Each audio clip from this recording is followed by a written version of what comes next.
நாமம் பயன்படுவதாக. இதனால் இந்த காலங்களிலே கர்த்தர் நம்மை அவர்கள் பலப்படுத்தும்படி நமக்கு தெரிகிற வார்த்தை சங்கீதம் அதனுடைய 51 அதிகாரம் அதனுடைய 1வது வசனம். தேவனே, உமது கிருபையின்படி எனக்கு இறங்கும், உமது மிகுந்த இரக்கங்களின்படி என் மீறுதல்கள் நீங்க என்னை சுத்திகரியும். கர்த்தருடைய பரிசுத்த நாமம் பயன்படுவதாக. இந்த வசனத்தை கொண்டுதான் தேவ தேசங்களாகி நம்மை அவர்கள் பலப்படுத்துகிறார். இந்த வசனம் ஒரு தெளிவான காரியத்தை, ஒரு சத்தியத்தை நமக்கு தெரியப்படுத்துகிறது. தேவஜனங்களாகி நம்முடைய மீறுதல்கள் நீங்கி நாம் சுத்திகரிக்கப்பட வேண்டும். அப்படி நாம் சுத்திகரிக்கப்பட்டால் தான் இம்மையிலும் மறுமையிலும் ஆண்டவராகிய இயேசு கிறிஸ்துவை நம்மால் சுதந்திரிக்க முடியும். அப்படி அவரை எதுக்காக சுதந்திரிக்கணும் அப்படின்னு கேட்டா, என்னாலே அல்லாமல் ஒருவனும் பிதாவினிடத்தில் வரான் என்று ஆண்டவராகிய இயேசு கிறிஸ்து யோவான் எழுதின சுவிசேஷம் 14:6 தெளிவாக சொல்லியிருக்கிறார். இப்ப இம்மையிலும் மறுமையிலும் ஆண்டவராகிய இயேசு கிறிஸ்து தான் நமக்கான சுதந்திரம். பிதாவாகிய தேவன் நமக்காக அருளின அவருடைய ஈவு. ஆண்டவராகிய இயேசு கிறிஸ்து இல்லாம இம்மையிலும் தேவஜனங்களாகிய நம்மால் ஜீவனை பெற்றுக்கொள்ள முடியாது, மறுமையிலும் நித்திய ஜீவனை சுதந்திரிக்க முடியாது. அவரை அல்லாமல் ஒருவரும் பிதாவினிடத்தில் கிட்டி சேர முடியாது. பிதாவினிடத்தில் தேவஜனங்களாகிய நம்மை கொண்டு போய் சேர்க்கும்படியான மத்தியஸ்தர் தான், நமக்காக அருளப்பட்டவர் தான் ஆண்டவராகிய இயேசு கிறிஸ்து.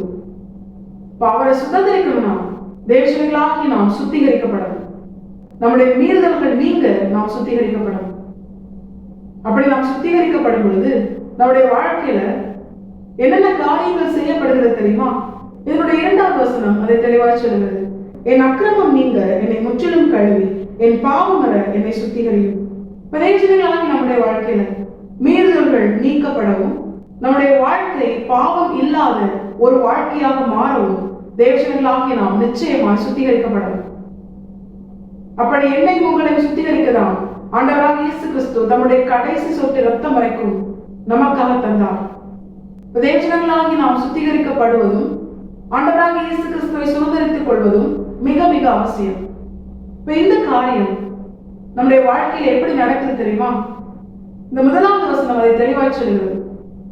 தேவனுடைய மிகுந்த கிருபையின்படி அவருடைய இரக்கத்தை நாம் பெற்றுக்கொண்டோம். அவருடைய மிகுந்த இரக்கத்தினால் தேவஜனங்களாகி நாம் நம்முடைய மீறுதல்கள் நீங்க சுத்திகரிக்கப்படுகிறோம். இது எல்லா காரியத்தையுமே ஆண்டவர் தான் செய்யறார். ஆண்டவர் தான் தம்முடைய கிருபையினால் நமக்கு இரக்கம் பாராட்டுகிறார். அவருடைய மிகுந்த இரக்கத்தினால் நம்மை சுத்திகரிக்கிறார். மீறுதல்கள் நீங்க பாவமர நம்மை சுத்திகரிக்கிறார். இப்ப கர்த்தர் இதை நமக்காக செய்யும் பொழுது, அப்ப கர்த்தர் இதை நமக்காக செய்கிறார்.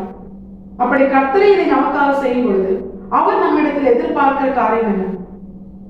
எப்பவுமே ஆண்டவர் நமக்காக ஒரு காரியம் செய்யும் பொழுது அதை பெற்றுக்கொள்ளும்படியால் நாம் என்ன காரியங்கள் செய்ய வேண்டும் என்று கர்த்தர் தெளிவாக சொல்லுவார். தேவஜனங்களாகி நாம் முழுக்க முழுக்க கர்த்தருடைய கிருபையினால் அவருடைய இரக்கத்தினால் சுத்திகரிக்கப்படுகிறோம். இப்ப இந்த காரியம், இந்த அனுபவம் நம்முடைய வாழ்க்கையில் நாம் பெற்றுக்கொள்ள வேண்டுமானால் நாம் செய்ய வேண்டிய காரியம் என்ன தெரியுமா? தேவன் நமக்கு பாராட்டுகிற அவருடைய கிருபை, அந்த கிருபையினால் நாம் பெற்றுக்கொள்கிற இரக்கம், இதை நாம் இழந்து போகாதபடிக்கு கிருபை எதற்காக கொடுக்கப்படுகிறதோ அந்த காரியத்தை நாம் நம்முடைய வாழ்க்கையில் நிறைவேற்றணும். புரியுற மாதிரி தெளிவா சொல்லணும்னா, இப்ப கிருபை என்பது தேவஜனங்களாகி நம்முடைய வாழ்க்கையில அநேக நன்மைகளுக்காக நமக்கு கொடுக்கப்பட்டாலும் இந்த வசனத்தின்படி பிரதானமாய் கிருபை நம்மை சுத்திகரிப்பதற்காக கொடுக்கப்படுகிறது. இதை தேவஜனங்களாகி நாம் நன்றாய் அறிந்திருக்க வேண்டும். ஏன்னா நம்மில் அநேகர் ஒவ்வொரு நாளும் காலைதோறும் கர்த்தர் தருகிற அந்த கிருபையை பயன்படுத்தி நாம் நம்மை சுத்திகரிக்கிற அந்த அனுபவத்திற்கு கர்த்தரின் பாதத்திலே நாம் நம்மை அர்ப்பணிக்காமல் கிருபையை போக்கடிக்கும்படியாய், நம்மை சுத்திகரிக்கும்படியாய், கர்த்தர் பாராட்டுகிற கிருபையை போக்கடிக்கும்படியாய் மீண்டும் மீண்டும் பாவம் செய்கிறோம். இதை கர்த்தர் என்று நமக்கு எச்சரித்து உணர்த்துகிறார். கிருபை என்பது ஒவ்வொரு நாளும் நீ சுத்திகரிக்கப்பட, ஒவ்வொரு நாளும் இன்னும் கிருபாசன தண்டை நெருங்கி சேரும்படியான பரிசுத்த வாழ்க்கையை பெற்றுக்கொள்ள.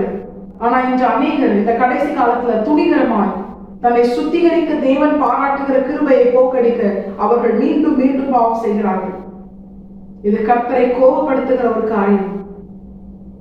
ஒரு காரியத்திற்காக கர்த்தர் ஒரு நன்மையை தராரு. ஆனா தேவனிடத்திலிருந்து அந்த நன்மையை பெற்றுக்கொண்டு நாம் அதை செய்யாமல், அதற்கு நாம் நம்மை அர்ப்பணிக்காமல் கர்த்தரை எரிச்சல் ஊட்டுகிற, அவரை கோபப்படுத்துகிற, அவருக்கு பிரியமில்லாத காரியத்தை செய்தோமே ஆனால் கர்த்தர் என்ன பண்ண மாட்டாரு? மறுபடியும் மறுபடியும் அவரால் கொடுக்கப்படுகிற கிருபை போக்கடிக்கப்பட அவர் கிருபை பாராட்ட மாட்டார். ஒரு மனுஷனுடைய வாழ்க்கையில் எப்பொழுது கிருபை நிறுத்தப்படுகிறதோ அப்பொழுது அந்த மனுஷனுடைய வாழ்க்கையில அவன் எல்லா நன்மையும் இழந்து போவான். அது எதை உணர்த்துகிறது தெரியுமா?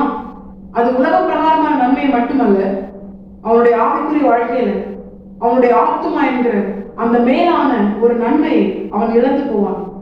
ஆத்துமா என்பது ஆண்டவராக இயேசு கிறிஸ்துவுக்கு என அந்த மனவாழ்வுக்கு என உருவாக்கப்பட்டது. இப்ப எப்பொழுது அந்த ஆத்துமா கிருபை இழந்து போகிறதோ அப்பொழுது அந்த ஆத்துமா இம்மையிலும் மறுமையிலும் ஜீவனை இழந்து போகும். ஜீவனாகி ஆண்டவராக இயேசு கிறிஸ்துவை இழந்து போகும். இந்த தேவ எச்சரிப்பை தேவஜனங்களாகி நாம் நன்றாய் உணர்ந்து கர்த்தர் நம்மை சுத்திகரிக்கும்படியாய் நாம் நம்மை அர்ப்பணிக்கவும், மீண்டும் மீண்டும் பாவத்தில் தொடராமல் கர்த்தருக்கு பிரியமான பரிசுத்த வாழ்க்கை வாழவும், கர்த்தரிடமாய் கிட்டி சேரவும், இம்மையிலே ஆண்டவராக இயேசு கிறிஸ்துவை ஜீவனாகவும் மறுமையிலே ஆண்டவராக இயேசு கிறிஸ்துவை நித்திய ஜீவனாகவும் தேவஜனங்களாகி நாம் சுதந்திரிக்கவே கர்த்தர் கிருபை பாராட்டுகிறார். காலைதோறும் புது கிருபை கர்த்தரிடமாய் கிட்டி சேர கிருபை எதற்காக கொடுக்கப்படுகிறதோ அந்த காரியத்தை உணர்ந்து கர்த்தருக்கு பிரியமான கிரியைகளை நடப்பிக்க இன்னும் பரிசுத்தமாய் வாழ, பாவம் செய்ய அல்ல. எந்த ஒரு ஆத்மா கர்த்தரால் கொடுக்கப்படுகிற கிருபையை மறுபடியும் பாவம் செய்து போக்கடிக்கிறதோ அந்த ஆத்மா ஒரு நாள் கர்த்தரால் கொடுக்கப்படுகிற கிருபை இழந்து போகும். தேவஜனங்களாகி நாம் இப்படிப்பட்ட ஒரு மோசமான நிலைக்கு தள்ளப்படாதபடிக்கு கர்த்தர் நம்மோடு கூட பேசி உணர்த்தும் பொழுதே அவருடைய எச்சரிப்பின் சத்தத்தை உணர்ந்து கர்த்தரிடமாய் திரும்பி அவர் நமக்கு பாராட்டுகிற கிருபையை பயன்படுத்தி அதனால் நாம் பெற்றுக்கொள்கிற அவருடைய மிகுந்த இரக்கத்தினால் தேவஜனங்களாகி நாம் சுத்திகரிக்கப்படவும், பாவம் வர பரிசுத்தமாய் மாறவும், கிருபாசனத்தை கிட்டி சேரவும், இம்மையிலே ஆண்டவராக இயேசு கிறிஸ்துவை ஜீவனாகவும் மறுமையிலே ஆண்டவராக இயேசு கிறிஸ்துவை நித்திய ஜீவனாகவும் நாம் நம்முடைய வாழ்க்கையில் பெற்றுக்கொள்ளவும் கர்த்தர் தருகிற கிருபையை அவருக்கு பிரியமாய் பயன்படுத்தி பரிசுத்தமாய் வாழ நாம் நம்மை முழுமையாக கர்த்தரை பார்த்து அர்ப்பணிப்போம். கர்த்தாவே இந்த வசனத்தை கேட்ட அனைவரையும் வாசித்து வழிநடத்துவாராக. கர்த்தரை பரிசுத்த நாம் மட்டுமே பயன்படுவதாக. மரணாதா இயேசு வருகிறார். ஆயத்தமாகவும் ஆயத்தப்படுத்துவோம். ஆமென்.